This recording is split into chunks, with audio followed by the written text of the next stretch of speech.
What if I told you that your own family could try to murder you, and you could still love them? What if the people who raised you, who were supposed to protect you, became the very ones who wanted you dead? And what if, even after surviving their attempt to kill you, a part of you still longed to see them again? This is my story. And I'm telling it because maybe, just maybe, someone out there needs to know they're not alone in feeling the impossible, missing the people who tried to destroy them. My name isn't really what I'm going to tell you. For obvious reasons, I can't use my real name. But for this story, call me Ahmad. And this is how my family tried to murder me in the name of honor. But before I tell you about the night they left me for dead, before I share the impossible complexity of still missing them, I need to take you back to the beginning. Because to understand why I survived, you need to understand what I survived from. Picture a 5-year-old boy who doesn't understand why his world is different from other children's. That was me. Born into what the outside world would call an extreme Muslim household, but what I simply knew as home. I don't remember choosing to be different. I don't remember asking the questions that would later be seen as dangerous. All I remember is being 5 years old and suddenly having rules that my friends at school didn't have. My earliest memory isn't of birthday parties or playground laughter. It's of restrictions. Of being told no to things I didn't even understand I was asking for. Of watching through windows as other children played freely while I sat inside, learning verses from the Quran that I was too young to comprehend but old enough to memorize. My father wasn't just a parent, he was the architect of my reality. A man whose word was law, whose interpretation of faith became our family's prison bars. My mother, she was a ghost in our house. Present but powerless, loving but limited by the same chains that bound me. I had 3 older brothers, Khalil, Omar, and Rashid. To the outside world, we probably looked like a normal family. The boys would play together, help each other with homework, share inside jokes at dinner. But even as a child, I sensed something different about how they looked at me. It wasn't hatred, not yet. It was something more subtle. Like I was a problem they were all waiting for me to become. Like they knew something about my future that I didn't understand yet. School was my only window to the outside world. Every morning, one of my brothers would drop me off, never the same one, always watching, always making sure I understood that even this small freedom was monitored. And every afternoon, there they were again, picking me up before I could linger, before I could form friendships that might lead to questions about why I couldn't go to birthday parties or sleepovers. Do you know what it's like to watch other kids make plans you can never be part of? To have classmates stop inviting you to things because you always have to say no? By the time I was 8, I had learned to make excuses before anyone could ask. My family is very traditional, I would say, not really understanding what that meant, just knowing it was the explanation that made the questions stop. But here's the thing about children, they adapt. They find ways to survive even in impossible circumstances. And I found my escape in books. In learning. In the one thing my family couldn't take away from me, my mind. I was brilliant in school. Not just smart, brilliant. My teachers would pull me aside to tell me about gifted programs, advanced classes, opportunities that could change my life. And I would nod and smile and say I'd ask my parents, knowing that every single one of these opportunities would be denied. Because in my family, intelligence wasn't celebrated, it was managed. My father would look at my report cards with pride, yes, but also with something that looked almost like fear. As if my good grades were a warning sign of trouble to come. Smart boys ask dangerous questions, I heard him tell my uncle once. I was supposed to be sleeping, but I'd crept to the top of the stairs to listen to the adults talk. Smart boys think they know better than their elders. Smart boys forget their place. Even then, at age 10, I understood that my intelligence wasn't just a gift, it was a threat to everything they believed about how our family should work. But you have to understand, it wasn't all fear and restriction. There were moments of genuine love, genuine family connection. And that's what makes this story so complicated, so painful to tell even now. Friday evenings were special in our house. After prayers, we would all gather in the living room. My mother would make tea, my father would tell stories from his childhood in Pakistan, and for a few hours, we felt like what I imagined a normal family should feel like. My brother Khalil taught me to play chess. Omar showed me how to fix bicycle chains. Rashid, the closest to my age, would sneak me extra dessert when our parents weren't looking. These weren't the actions of people who hated me. These were the actions of people who loved me in the only way they knew how. And my father, God, this is the hardest part to explain. My father could be gentle. When I was sick, he would sit by my bed and read to me. When I had nightmares, he would come to my room and pray over me until I felt safe again. When I won academic awards, his face would light up with genuine pride. How do you reconcile that man, the one who dried my tears and celebrated my successes, with the man who would later try to kill me? How do you separate the father who loved me from the father who believed that love meant owning me completely? I think that's why it took me so long to see the cage I was in. When your prison is decorated with love, when your captors genuinely believe they're protecting you, it's easy to mistake control for care. But as I got older, the contradictions became harder to ignore. I would see my brothers making choices about their lives, what to study, who to befriend, how to spend their free time, while every decision about my life was made for me. It's different for you, my mother would say when I asked why. You're special. You need more guidance. But I was starting to understand that special was just another word for trapped. The mosque was supposed to be a source of community, but even there, I felt the weight of being watched, evaluated, controlled. The imam would speak about the importance of obedience, of following the path set by your elders, of never questioning the wisdom of those who knew better than you. And I would sit there, listening to these sermons about submission, while my mind raced with questions I wasn't allowed to ask. Questions about why God would give me a brain if I wasn't supposed to use it. Questions about why love felt so much like imprisonment. By the time I was 15, I had learned to live two lives. There was the Ahmad my family saw, obedient, grateful, content with the boundaries they set. And there was the real Ahmad, the one who dreamed of medical school, who imagined traveling the world, who wanted to choose his own path even if that path led far from everything I had ever known. I became an expert at hiding my true thoughts, my real dreams. I would nod and agree when my father talked about my future, a future that looked exactly like his past. But late at night, when the house was quiet, I would lie awake and plan a different life entirely. Everything changed when I turned 17. Not because of anything dramatic that happened, but because of something I finally understood. I was running out of time. My oldest brother Khalil had just announced his engagement to a girl our parents had chosen for him. The whole family was celebrating, talking about tradition, about the importance of making choices that honored our heritage. But as I watched Khalil pretend to be happy about marrying someone he'd met exactly twice, I realized something that terrified me. This was going to be my life. In a few years, maybe less, I would be sitting where Khalil was sitting, smiling about an engagement to someone I didn't know, didn't love, didn't choose. My entire future, my career, my home, my family, my dreams, would be decided by people who believed they knew what was best for me. That night, I did something I'd never done before. I snuck downstairs after everyone was asleep and turned on the family computer. My heart was pounding so hard I was sure it would wake the entire house. But I had to do it. I had to see what was possible. I started researching universities. Medical schools specifically. I had always been fascinated by science, by the idea of understanding how the human body worked, how to heal people when they were broken. But until that night, it had never occurred to me that this fascination could become more than just a hobby. For the first time in my life, I saw a path that was mine. Not chosen by my father, not approved by my brothers, not filtered through family expectations.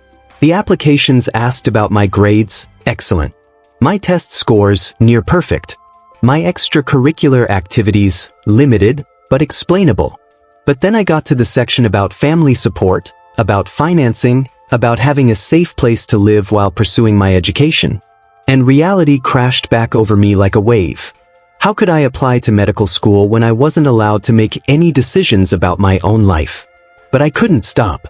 Night after night, I would sneak down to that computer. I read about scholarships, about student loans, about programs designed to help first-generation college students. I learned about dormitories where I could live independently, about advisors who could help me navigate systems I'd never understood. For 6 months, I lived a double life more completely than ever before. During the day, I was the obedient son, the grateful student, the boy who never questioned his place in the family structure. But at night, I was someone else entirely. I was Ahmad, the future doctor. Ahmad, the independent man. Ahmad, the person who got to choose his own destiny. I filled out application after application. I wrote essays about my dreams, my goals, my vision for my future. And with each essay, I felt myself becoming more real, more solid, more like the person I actually wanted to be instead of the person I was expected to be. But secrets have a way of becoming too big to hide. And I was about to learn that the price of dreams can sometimes be everything you hold dear. It was February 2016. I had just turned 18 3 months earlier, and I was living in a strange state of suspended animation. Officially an adult, but still treated like a child. Legally free to make my own decisions, but practically unable to make any decisions at all. The acceptance letters had started arriving. Not to my house, obviously. I had them sent to my school counselor's office. But knowing they were there, knowing that somewhere in those envelopes was confirmation that my dreams were possible, made it almost impossible to concentrate on anything else. I was distracted. More distracted than I'd ever been. I would forget to delete browser history, forget to close windows, forget that I was supposed to be hiding the most important thing that had ever happened to me. It was a Tuesday morning. I remember because Tuesdays were my favorite day of the week. My father worked late, my brothers had various commitments, and the house was usually quiet enough for me to think clearly. I had come downstairs early to check my email before school, to see if there were any updates about I logged onto the family computer, checked my secret email account, and found the message I'd been waiting for. The University of Toronto Faculty of Medicine. My first choice. My dream school. Dear Ahmad, it began, "We are pleased to inform you that you have been accepted into our program." I couldn't read any further. My hands were shaking, my heart was racing, and for the first time in my life, I felt like everything I had hoped for was actually possible. I was so overwhelmed, so completely lost in the moment, that I forgot the most basic rule of my secret life. I forgot to close the browser window. 2 hours later, I was in chemistry class, trying to focus on molecular structures while my mind raced with thoughts of medical school, of independence, of a future that was finally within reach. I had no idea that at that exact moment, my brother Omar was at home, having forgotten his textbook, sitting down at the family computer to print his homework. He saw everything. The email, the acceptance letter, the months of secret applications and careful planning. My entire hidden life spread across the screen like evidence of the ultimate betrayal. I didn't know any of this was happening. I came home from school that afternoon excited, nervous, full of plans for how I was going to find the courage to tell my family about my acceptance. I was actually naive enough to think they might be proud of me. The house felt different the moment I walked through the door. Too quiet, too still, like the air itself was holding its breath. My mother wouldn't look at me when I said hello. Omar was sitting in the living room with an expression I'd never seen before, not anger, exactly, but something colder. Something that made my stomach drop. "Ahmad," he said, without any of the usual brotherly warmth in his voice. "I think you need to sit down. We need to talk." And that's when I knew. Before he said another word, before he showed me the printed email, before he explained that our father and uncle were already on their way home, I knew that my secret was no longer secret. That my dreams were about to become my nightmare. Medical school? Omar said, and the way he pronounced those words made them sound like a confession to murder. Behind our backs? Applications? Acceptance letters? Each question was a nail in the coffin of the life I'd been planning. I tried to explain. I tried to tell him about my dreams, about wanting to help people, about believing I could honor our family by becoming a doctor. But Omar wasn't listening. He was looking at me like I was a stranger, like I was an enemy who had been living in his house, eating at his table, pretending to be his brother while secretly plotting against everything he held sacred. "You have no idea what you've done," he said finally. "No idea what this means." what it means for all of us. And then he made the phone call that would change everything. "Baba," he said into the phone, his voice steady and cold. "You need to come home. We have a problem." The next 3 hours felt like the longest 3 hours of my life. Omar wouldn't let me leave the house, wouldn't let me call anyone, wouldn't even let me go to my room. I had to sit in the living room and wait for my father and uncle to arrive for what I knew would be my trial. During those 3 hours, I tried everything.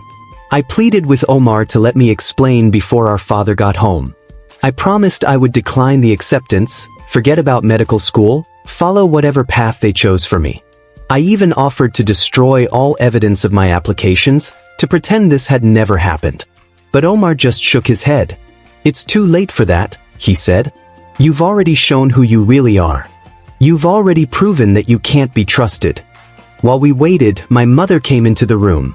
She looked at me with such sadness, such disappointment, that it felt worse than anger would have. She sat down next to me on the couch and took my hand. "Why, Ahmad?" she whispered. "Why would you do this to us? To me? Don't you understand what this looks like?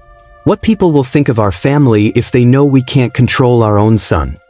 I wanted to tell her that I wasn't trying to hurt anyone, that I thought she would be proud of me for getting into medical school, that I didn't understand why wanting to become a doctor was such a terrible thing. But the words wouldn't come, because looking at her face, I was starting to realize that this wasn't just about my disobedience. This was about something much deeper, much more dangerous. When my father and uncle arrived, they didn't come alone. Khalil and Rashid were with them, their faces grim and determined. The whole family was here for my judgment. Everyone who had ever claimed to love me, now united in their disappointment and anger. My father didn't say anything at first. He just looked at me, his eyes moving over my face like he was seeing me for the first time. Like he was trying to figure out where the obedient son he thought he knew had gone, and who this stranger was who had taken his place. "Show me," he said finally, his voice eerily calm. Omar handed him the printed emails, the acceptance letters, all the evidence of my secret life. My father read through everything slowly, methodically, while the rest of us sat in absolute silence. When he finished reading, he set the papers down on the coffee table and looked at me again. "Do you understand what you have done?" he asked. I tried to answer, tried to explain, but he held up a hand to silence me. "Do you understand," he continued, "that you have brought shame on this entire family? That you have disrespected not just me, not just your mother, but generations of ancestors who sacrificed everything to give us the life we have." He stood up then, started pacing around the room while everyone else remained perfectly still. "Medical school," he said, like the words tasted bitter in his mouth. "Independence. Living away from your family. Making your own decisions." Each phrase was delivered like an accusation. "Do you think I don't know what this leads to?" he continued, his voice rising now. "Do you think I haven't seen what happens to boys who think they're too good for their families, too smart for their traditions? They become strangers. They marry outside their faith. They forget where they came from and who they owe their loyalty to." My uncle spoke up then, his voice even harsher than my father's. "This is what happens when you give them too much freedom," he said.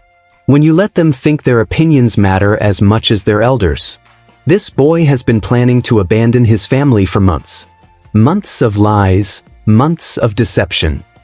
I tried to interrupt, tried to explain that I never wanted to abandon anyone, that I thought I could go to medical school and still be part of the family. But my uncle continued talking as if I hadn't said anything.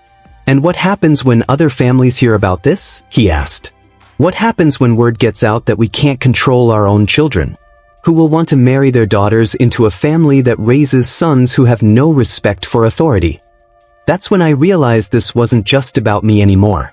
This was about the family's reputation, their standing in the community, their ability to arrange marriages for my brothers and cousins. My dream of becoming a doctor had somehow become a threat to everything they valued. My father stopped pacing and looked directly at me. "You will decline this acceptance," he said. "You will write a letter explaining that you cannot attend due to family obligations. And then you will never, ever speak of this again." "But what if I don't want to?" I asked, the words coming out before I could stop them. What if this is what I really want to do with my life? The silence that followed was the loudest sound I'd ever heard. For a moment, nobody moved. Nobody spoke.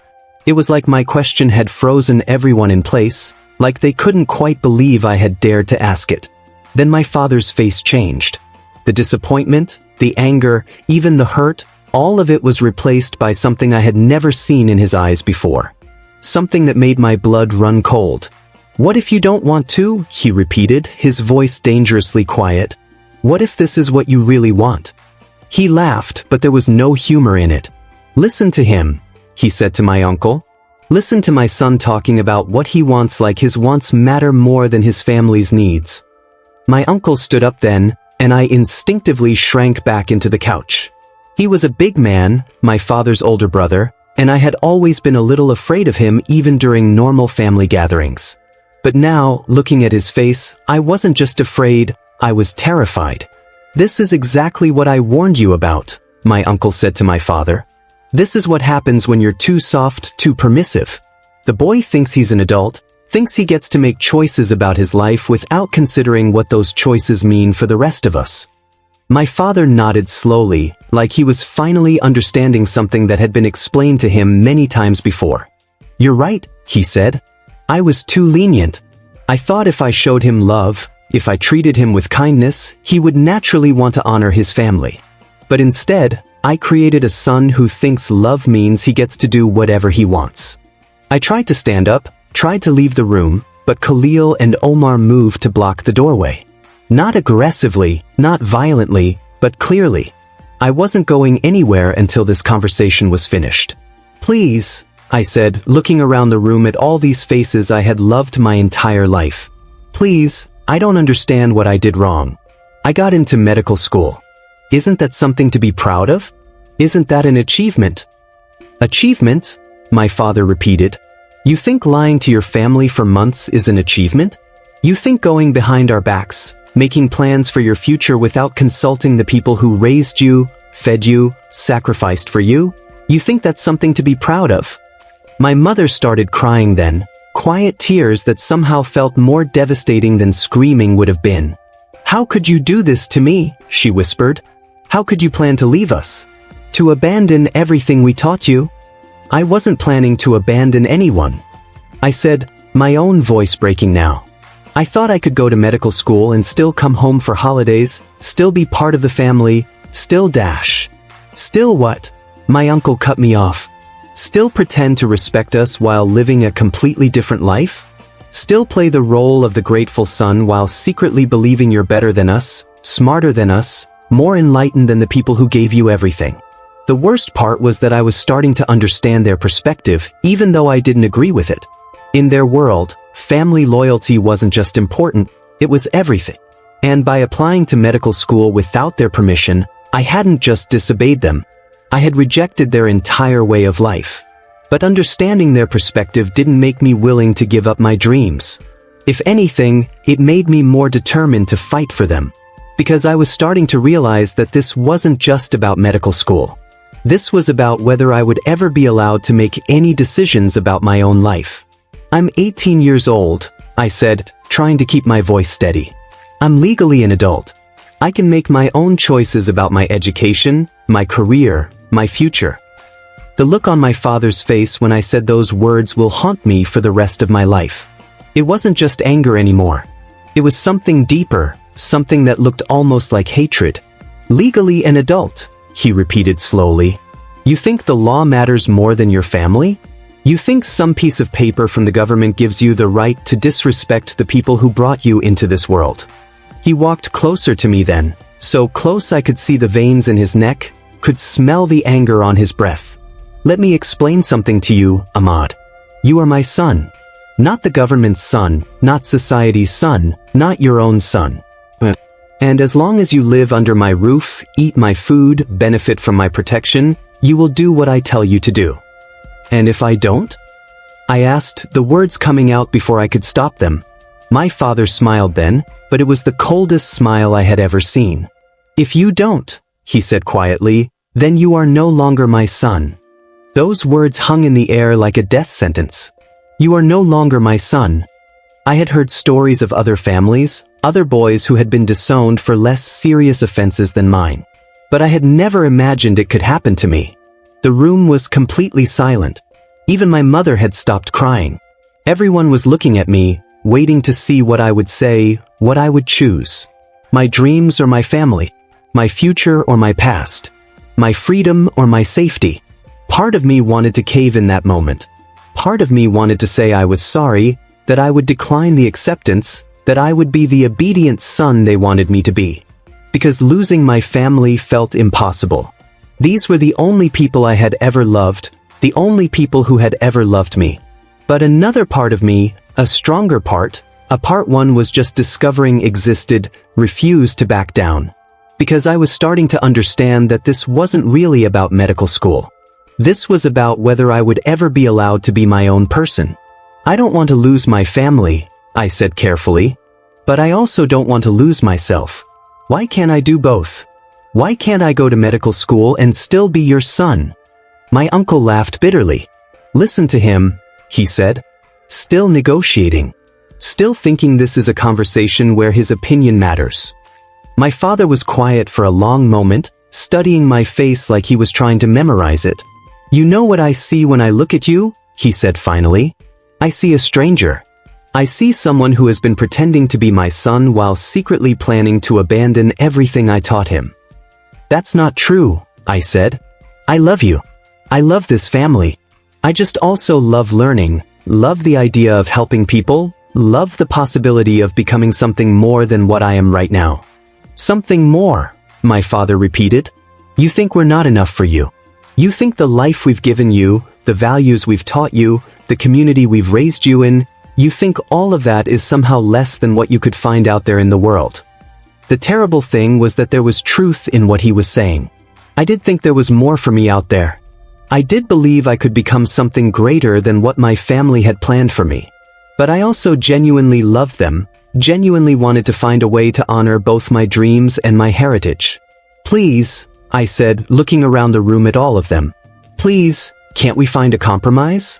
Can't we find a way to make this work for everyone? My mother spoke up then, her voice barely audible. There is no compromise, Ahmad. There is obedience or there is betrayal. There is loyalty or there is selfishness. You cannot serve two masters. My father nodded approvingly at my mother's words. Your mother is right, he said. This isn't complicated. You have a choice to make, and you need to make it right now. He walked over to the coffee table and picked up the acceptance letters. For a moment, I thought he might hand them back to me, might give me permission to pursue my dreams after all. Instead, he held them up so everyone could see them. These represent everything that is wrong with the modern world, he said. The idea that children should make their own decisions. The idea that individual desires matter more than family honor. The idea that education should lead young people away from their roots instead of deeper into them. And then, slowly and deliberately, he began tearing the letters into pieces. Each rip sounded like thunder in the silent room. Each torn piece felt like a piece of my heart being ripped away. There, he said when the letters were completely destroyed, the pieces scattered across the floor like confetti at a funeral. Problem solved. I stared at those pieces of paper, the physical representation of everything I had hoped for, everything I had worked toward, everything I had dreamed about during those secret midnight hours. And something inside me broke. You can tear up the letters, I said, my voice steadier than I felt. But you can't tear up what's in my mind. You can't destroy my knowledge, my dreams, my determination to become something more than what you want me to be. The look on my father's face changed then. The anger was still there, but there was something else too. Something that looked almost like fear. I'll reapply, I said. I'll find another way. I'll get scholarships, loans, whatever it takes. You can control my body, but you can't control my mind. That's when I knew I had gone too far. That's when I saw in my father's eyes that this conversation was over, and what was about to happen next would not be a conversation at all. My uncle stood up first, his face dark with rage. You ungrateful little bastard, he said. After everything this family has done for you, after all the love and sacrifice and protection we've given you, this is how you repay us? My father was nodding slowly, like he was finally making a decision he'd been putting off for too long. I tried, he said, more to himself than to me. I tried to reason with him, tried to make him understand. But some people only learn through consequences. He turned to my brothers then, his voice taking on a tone I had never heard before. Take him upstairs, he said. It's time Ahmad learned what happens to sons who forget their place in this family. And that's when I knew. That's when I understood that this wasn't just about punishment anymore. This was about something much more permanent, much more final. This was about honor. And in my family, honor was worth more than life itself. What I'm about to tell you happened on November 15, 2016. I remember the date because I wrote it down later, when I was in the hospital, when I needed to remember exactly when my old life ended and my new life began. My brothers didn't grab me roughly. They didn't shout or threaten or make a scene. That's what was so terrifying about it, how calm they were, how methodical, how certain they were about what was about to happen. Khalil took one of my arms, Omar took the other, and they walked me upstairs like they were helping an elderly relative to bed. Gentle but firm. Loving but implacable. And all I could think was how many times they had walked me upstairs just like this when I was a child, when I had fallen asleep on the couch during family gatherings. My father and uncle followed behind us, their footsteps heavy on the wooden stairs. Nobody was talking now. The time for words had passed. We were moving into a different realm entirely, a place where family love and family violence could coexist without contradiction. They led me to my parents' bedroom, not my room, but theirs. I remember thinking that was strange, wondering why they wouldn't take me to my own space. But then I realized, this wasn't about privacy. This was about symbolism. This was about the fact that in this house, I had no space that was truly mine. My father closed the door behind us and turned the lock. The click was the smallest sound in the world, but it felt like the loudest thing I'd ever heard. Because that's when I knew, really knew, that whatever was about to happen, I wasn't going to be able to stop it. Ahmad, my father said, his voice eerily calm. I want you to understand that what's about to happen isn't happening because we don't love you. It's happening because we do love you. Because sometimes, love requires difficult choices. I tried to speak, tried to ask what he meant, but Khalil's grip on my arm tightened. Not painfully, but enough to make it clear that I should stay quiet and listen. You have brought shame on this family, my father continued. Not just by your actions, but by your attitude, your defiance, your complete lack of respect for everything we've tried to teach you. My uncle stepped forward then, and for the first time, I saw something in his hands. A rope. Thick, coarse rope that he was winding around his knuckles like a fighter preparing for battle. In our culture, my uncle said, honor is more important than life. Family reputation is more valuable than individual happiness. And when someone threatens that honor, threatens that reputation, there are consequences. That's when I finally understood what was happening. This wasn't punishment. This wasn't discipline. This wasn't even extreme family intervention. This was an execution. I tried to run then, tried to break free from my brother's grip and get to the door. But there were 4 of them and 1 of me, and I had spent 18 years learning to be obedient, not learning to fight. Please, I gasped as they forced me to my knees. Please, I'll do whatever you want. I'll decline the acceptance, I'll never mention medical school again, I'll be the perfect son, I promise, I promise, I promise. My father knelt down so he was at eye level with me, his face inches from mine. And for just a moment, I saw the father I had loved my entire life. The man who had read me bedtime stories, who had taught me to ride a bicycle, who had hugged me when I was afraid of thunderstorms. I know you would, he said softly, almost tenderly. I know you would promise anything right now to make this stop.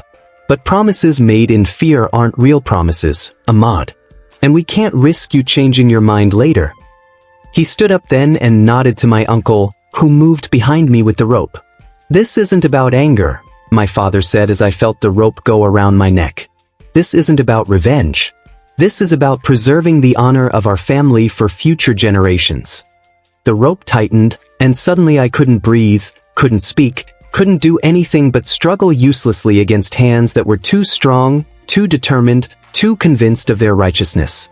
As the world started to go dark around the edges, as my lungs burned for air that wouldn't come, I heard my father's voice one last time, distant and echoing like it was coming from the bottom of a well.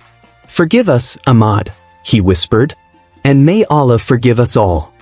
And then, nothing. I don't know how long I was unconscious. It could have been minutes or hours. But when I came back to awareness, the first thing I realized was that I wasn't dead. The second thing I realized was that I needed to pretend that I was. I was lying on the floor of my parents' bedroom, my body twisted at an unnatural angle, my face pressed against the carpet that I had crawled across as a baby. Every part of me hurt, my throat, my head, my ribs, my back. But I was alive. And from the voices I could hear on the other side of the room, I understood that my being alive was not part of their plan. "Is he?" I heard Khalil ask, his voice shaky. "Yes," my father replied, but he sounded uncertain. "Yes, he's gone." I forced myself to stay completely still, to breathe as shallowly as possible, to give no sign that I could hear them talking. Through my barely open eyelids, I could see their feet moving around the room, could sense them standing over me, evaluating their work. "We should check his pulse," Omar said. "Make sure." My heart was pounding so hard I was sure they would hear it, sure they would see my chest rising and falling, sure they would realize that their plan had failed. But my father's voice stopped Omar before he could touch me. "Don't," my father said sharply. "Don't touch him. We need to think about what comes next." And then I heard the conversation that will haunt me for the rest of my life.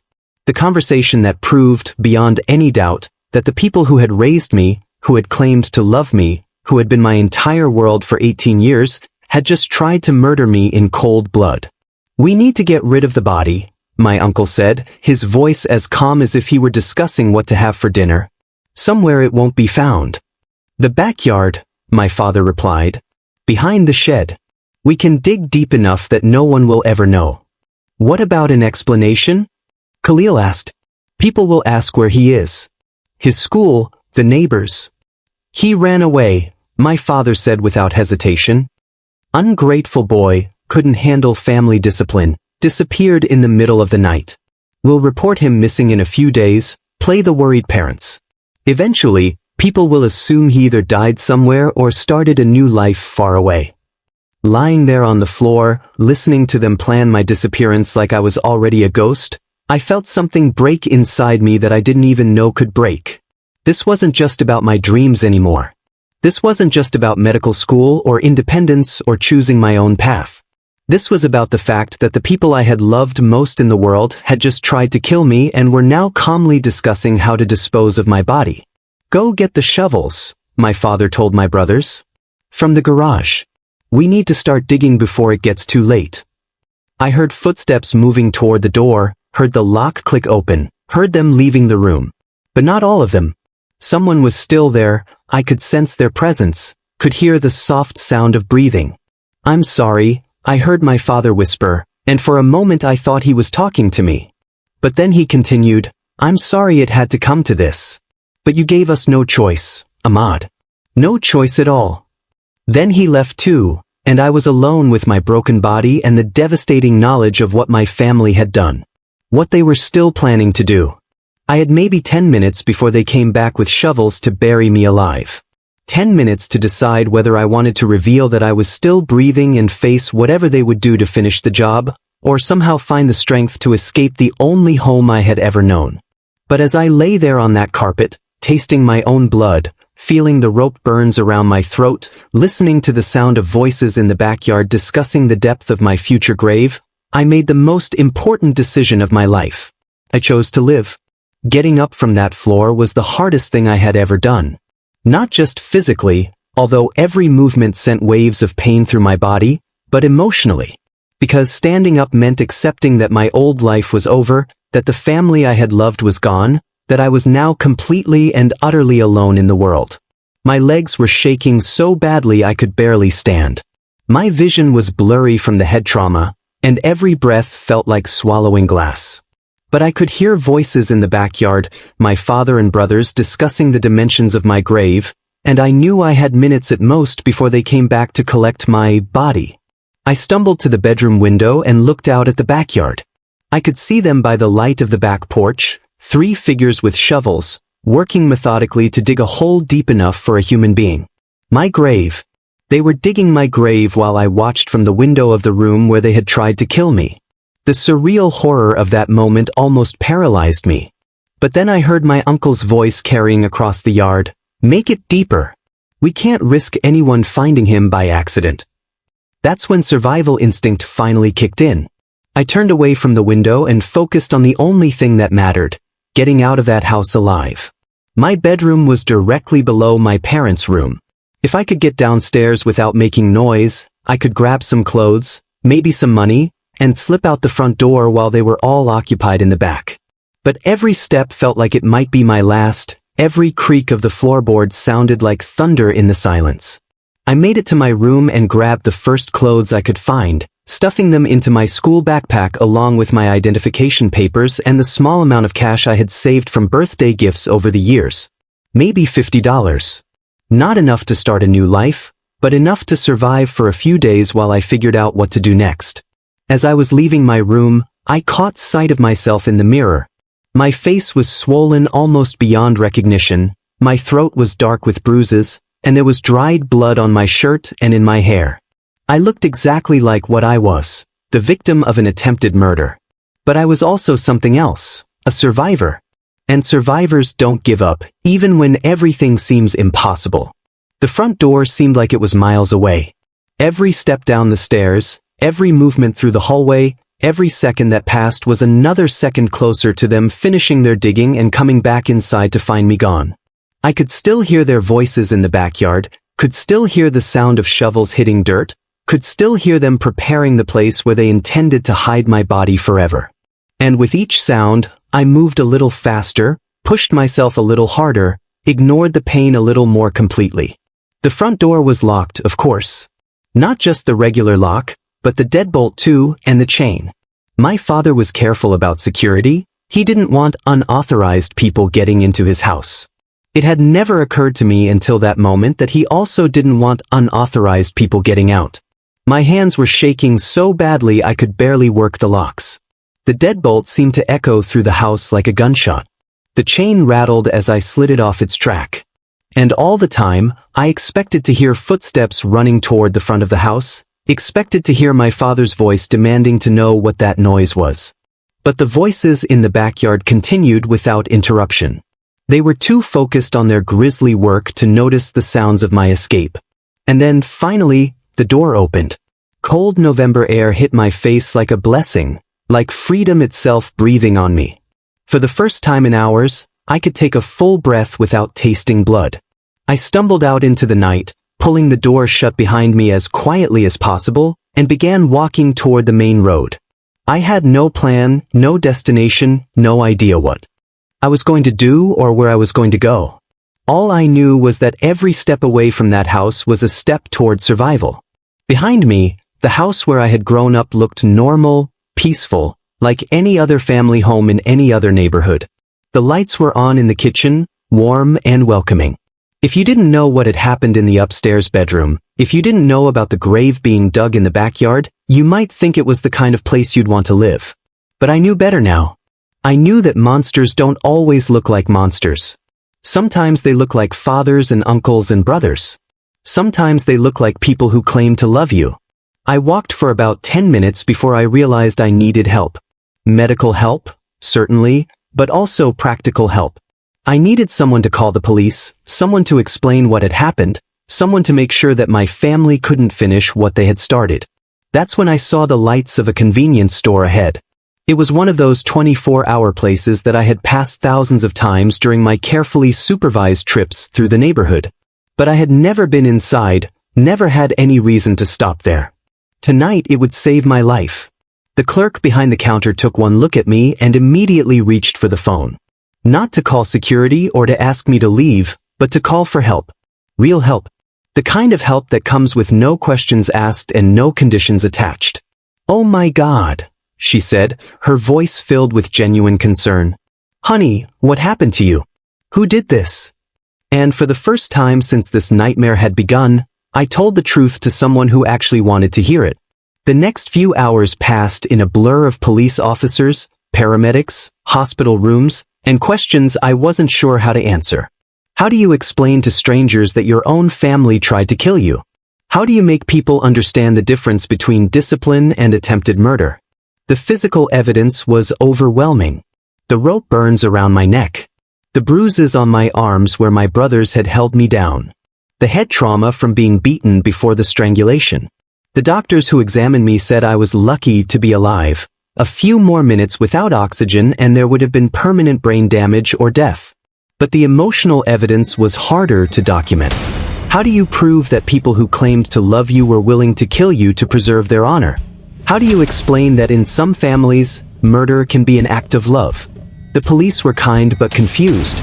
Domestic violence, they understood. Child abuse, they could process. But honor killing, attempted honor killing, was outside their normal experience.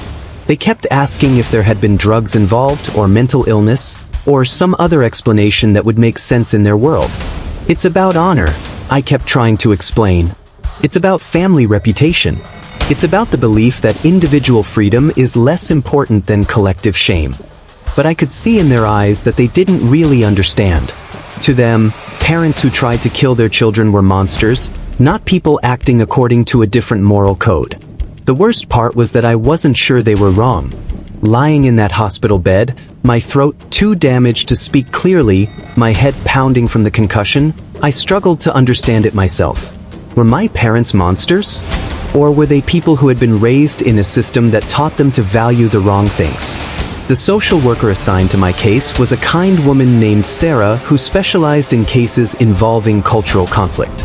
She was the first person who seemed to understand that this wasn't just about individual evil, but about competing value systems that couldn't coexist.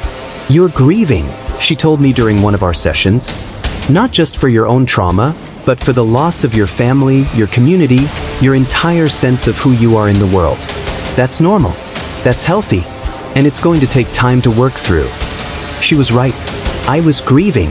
I was mourning the father who had read me bedtime stories, even though that same man had tried to strangle me. I was missing the brothers who had taught me to play sports, even though those same brothers had held me down while I was being murdered. The legal proceedings were complicated. My father was arrested and charged with attempted murder.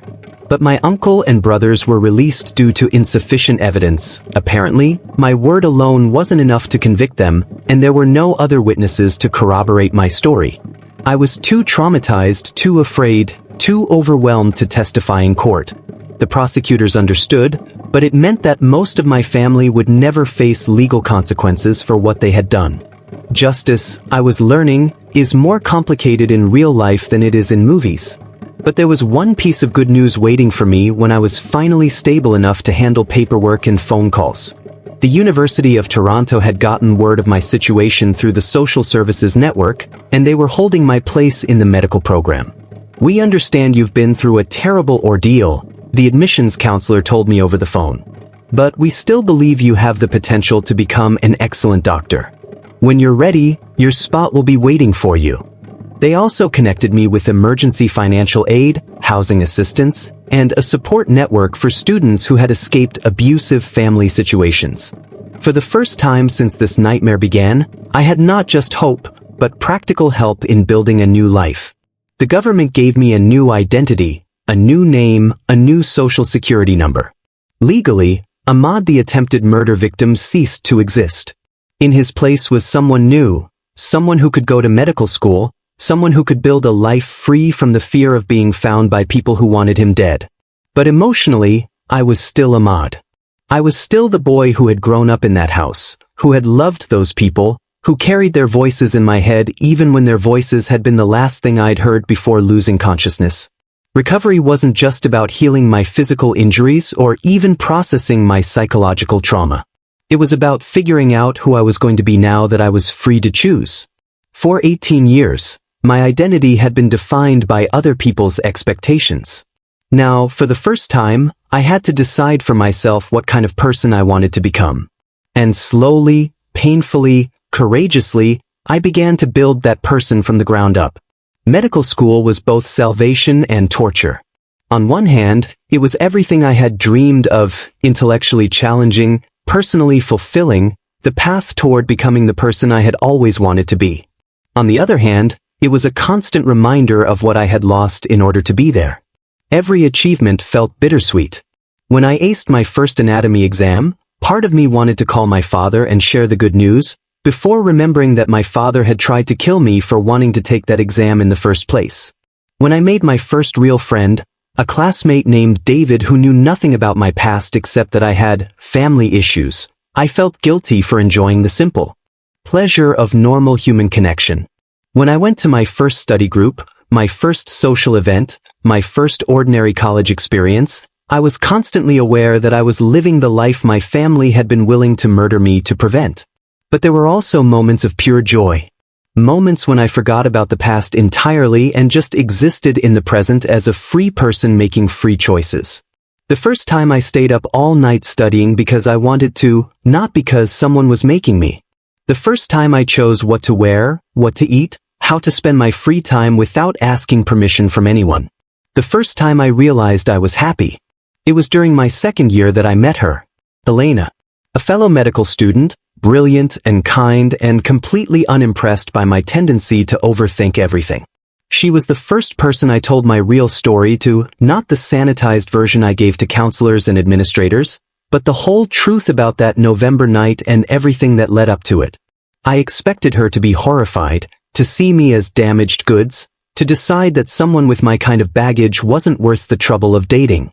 Instead, she listened to everything I had to say and then asked the most important question anyone had ever asked me. What do you want to do now? Not what did I want to forget, or how was I going to recover, or whether I could ever forgive my family. Just, what did I want to do now? What kind of life did I want to build? What kind of person did I want to become? Elena helped me understand that survival wasn't enough. I had to learn how to live. And living meant making choices based on what I wanted, not just reactions based on what I had escaped from. We got married during our residency. A small ceremony with just a few friends and Elena's family, who had adopted me as one of their own without question or judgment. Her father walked both of us down the aisle, Elena because she was his daughter, and me because, as he put it, every person deserves to have family on their wedding day. I cried during the entire ceremony. Not because I was sad, but because I had never imagined that I could be this happy, this loved, this free to make choices about my own life. 2 years later, we had our daughter, Amira, named after Elena's grandmother, but carrying both of our hopes for the future. The moment they placed her in my arms, I made a promise that she would never, ever experience the kind of childhood I had lived through. She would never be afraid to dream, never be told that her desires mattered less than other people's expectations. Never have to choose between her family's love and her own happiness. Never have to wonder whether the people who claimed to love her might also be capable of destroying her. But as Amira grew from a baby into a toddler, something unexpected happened. Instead of feeling only relief that she was safe from what I had experienced, I began to feel something else entirely.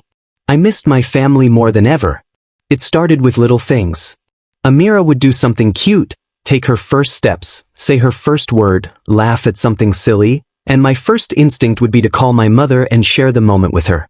Of course, I couldn't call my mother. My mother had watched her husband and sons try to kill me and had done nothing to stop it. My mother had been complicit in my attempted murder.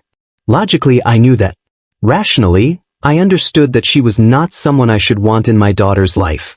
But logic and emotion don't always align. And emotionally, I missed her. I missed all of them. Elena noticed first.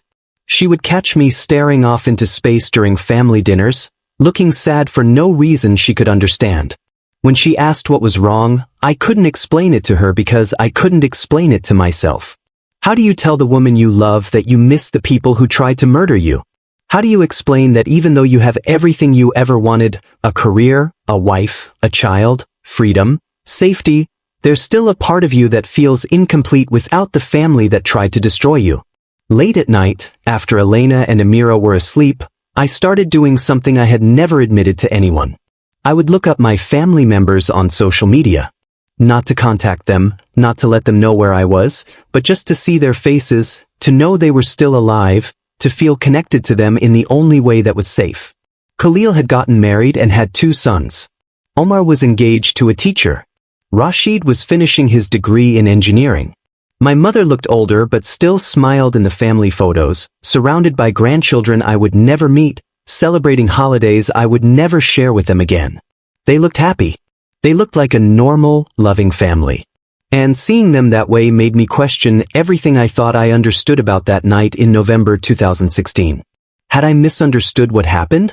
Had my injuries been more severe than I thought, causing me to imagine things that didn't really occur? Had what felt like attempted murder actually been something else, extreme discipline that went too far, family intervention that got out of hand? These thoughts terrified me because I knew they were dangerous. I knew that questioning my own memories, minimizing my own trauma, was exactly the kind of thinking that led people back into abusive situations. But I couldn't stop the thoughts from coming.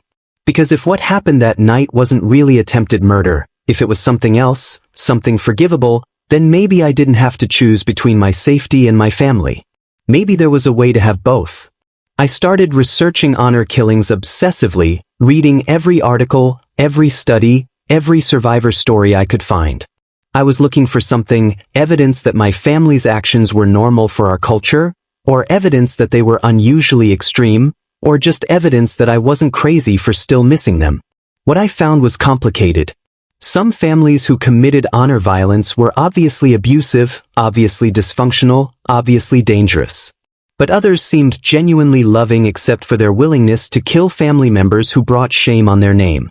The experts called it cognitive dissonance, the ability to hold 2 contradictory beliefs at the same time. My family could genuinely love me and be willing to kill me. They could want what was best for me and believe that what was best for me was to die rather than live in a way that dishonored them. Understanding this didn't make me feel better. If anything, it made everything more complicated. Because it meant that my family's love for me had been real, even though their actions had been unforgivable. And if their love had been real, then missing them wasn't crazy or pathological or a sign that I hadn't healed properly. It was just human. Elena found me crying one night while looking at pictures of my nephew's birthday party. Instead of asking questions or trying to fix the situation, she just sat down next to me and held my hand. "You can miss them," she said quietly. "You can miss them and still know that you can never see them again. You can love them and still protect yourself from them. You can grieve what you lost without minimizing what they did to you." That conversation changed everything. Not because it solved the problem, but because it gave me permission to feel what I was feeling without shame. I could miss my family without betraying myself. I could love them from a distance without putting myself in danger. I could be human, but there was still one person I hadn't told about these feelings. My therapist, Dr. Martinez, had been seeing me since my first year of medical school.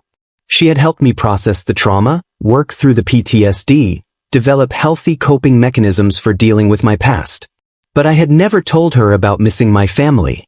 I was too ashamed, too afraid that she would think I was backsliding, too worried that she would question whether I had really processed my trauma at all. For 3 years, I had been carrying this secret shame, the fact that the victim of an attempted honor killing still loved and missed his would-be murderers. It felt like a betrayal of everyone who had helped me, everyone who had supported me, everyone who had believed that I deserved better than what my family had given me. But the shame was eating me alive. It was affecting my marriage, my parenting, my work as a doctor. I would be treating patients who reminded me of my family members, and I would find myself wondering what they were doing, whether they ever thought about me, whether they regretted what they had done. Finally, Elena gave me an ultimatum. Not angrily, not threateningly, but firmly. "You have to tell Dr. Martinez," she said. "You're carrying something that's too heavy for you to bear alone, and it's starting to hurt all of us, including Amira." She was right. I was so afraid of appearing weak or damaged that I was actually damaging the life I had worked so hard to build. So I scheduled an emergency session with Dr. Martinez and told her everything. About the social media stalking, about the longing to see my family, about the guilt and shame and confusion that came with missing people who had tried to kill me. I expected her to be concerned, maybe even alarmed. Instead, she nodded like she had been waiting for me to have this conversation. "Ahmad," She said, "What you're experiencing is completely normal for survivors of family violence. The fact that you still love them doesn't mean you're weak or that you haven't healed. It means you're human." She explained something called traumatic bonding, the way that intense shared experiences, even violent ones, can create lasting emotional connections. She talked about how children who grow up in abusive homes often continue to love their abusers because love and fear become intertwined in their neural pathways. "Your brain learned to associate your family with both love and danger," she explained. "Those neural pathways don't just disappear because you understand intellectually that they tried to hurt you. Healing isn't about erasing those connections, it's about learning to manage them safely." For the first time since I had started missing my family, I didn't feel like there was something wrong with me. I felt like there was something understandably complicated about the situation I was in. Dr. Martinez helped me develop strategies for dealing with these feelings when they arose. Acknowledge them without acting on them. Feel the sadness without interpreting it as a sign that I needed to reconnect. Honor the love without forgetting the danger. She also helped me understand that missing my family was, in some ways, a sign of my mental health rather than a symptom of ongoing trauma. It meant I was capable of complex emotions, of holding contradictory feelings, of loving imperfectly, all signs of psychological resilience. "The goal isn't to stop missing them," she told me. "The goal is to miss them safely from a distance, without compromising the life you've built or the family you've chosen." And slowly, that's what I learned to do. Today, I am Dr. Ahmad Hassan, not my real name, obviously, but the identity I've built for myself over the past 8 years. I'm a successful physician, a loving husband, a devoted father. I own a home, I pay taxes, I vote in elections, I contribute to my community. By every external measure, I have the life I always dreamed of. The life my family tried to kill me for wanting. But I also carry something that most people don't understand and that I rarely talk about, even with Elena, even with Dr. Martinez. I carry the weight of loving people who tried to destroy me. It's not a daily burden anymore. Weeks can go by without me thinking about my birth family at all. But then something will happen, Amira will reach a milestone, or I'll see a father teaching his son to ride a bicycle, or I'll smell the particular combination of spices my mother used to cook with, and the longing will hit me like a physical pain. I've learned not to fight these feelings when they come. Fighting them only makes them stronger, more insistent, more likely to interfere with my actual life. Instead, I acknowledge them, feel them fully, and then let them pass through me without acting on them. Sometimes I write letters that I never send. Long, rambling letters to my father explaining what my life is like now, what kind of grandfather he could have been, how much I've accomplished since that night he tried to end my life. Letters to my mother describing her granddaughter, sharing the joy she would have experienced if she had chosen me over family honor. Letters to my brothers apologizing for the pain I must have caused them by refusing to be the person they needed me to be, but also explaining that I couldn't sacrifice my entire identity to preserve their sense of family unity. I know these letters are a form of therapy, a way of processing complex emotions that don't have any other outlet. But sometimes I wonder what would happen if I actually sent one. If I reached out across the years and the distance and the trauma and tried to rebuild some kind of connection. Then I remember that night in November 2016. I remember the rope around my neck, the sound of them discussing my grave, the feeling of my life slipping away while the people who claimed to love me watched it happen. And I remember that some bridges, once burned, can never be rebuilt safely. But here's what I've learned about healing. It's not about becoming someone who doesn't miss what they've lost. It's about becoming someone who can miss what they've lost without being destroyed by the missing.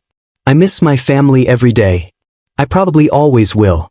But I also wake up every morning grateful to be alive, grateful for the family I've chosen, grateful for the life I've built from the ashes of the life that was nearly taken from me. Amira will never know her paternal grandparents, uncles, or extended family. But she will know that she is loved unconditionally, that her dreams matter, that her voice deserves to be heard, that her happiness is more important than anyone else's expectations. She will know that families are not just the people you're born to, but also the people who choose to love you, support you, and celebrate your successes without trying to control your choices. And maybe, someday, when she's old enough to understand the complexity of human relationships, I'll tell her about the family I lost and the family I found. About the difference between love that liberates and love that imprisons. About the courage it takes to choose your own path even when that choice comes with an unimaginable price. But for now, she's just a happy little girl who gets to be whoever she wants to be, who gets to dream as big as her imagination will allow, who gets to live in a world where love doesn't come with conditions. And that's worth everything I lost to make it possible. So here I am, 8 years later, telling you this story that I've never told completely before. Not because I've finally found closure, I don't think people like me ever find complete closure, but because I've finally found peace with the lack of closure. I've learned that you can survive the unsurvivable. You can love the people who tried to destroy you. You can miss what you've lost without regretting what you've gained. You can be grateful and heartbroken at the same time. If you're listening to this and you're living in your own version of my family, if you're trapped by people who claim to love you but want to control every aspect of your life, please know that there is another way to live. It's scary, it's painful, it comes with losses you can't imagine, but it's also beautiful and free and worth fighting for. And if you're like me, if you've escaped but you still miss what you escaped from, please know that those feelings don't make you weak or broken or ungrateful. They make you human. The family that tries to kill you for dreaming doesn't deserve your loyalty. But the family you build from people who celebrate your dreams, who support your choices, who love you for who you are instead of who they want you to be, that family is worth everything. What would you do if you had to choose between your family's love and your own freedom? Between safety and authenticity? Between the people who raised you and the person you want to become? I pray you never have to make that choice.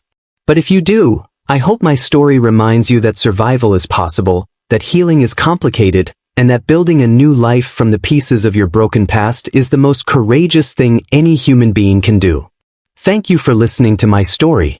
Thank you for understanding that sometimes the people who hurt us most are also the people we love most. And thank you for believing that everyone deserves to be free. Subscribe if this story moved you. Share it if you think someone needs to hear it. And remember, you are stronger than you know, braver than you feel, and more loved than you realize.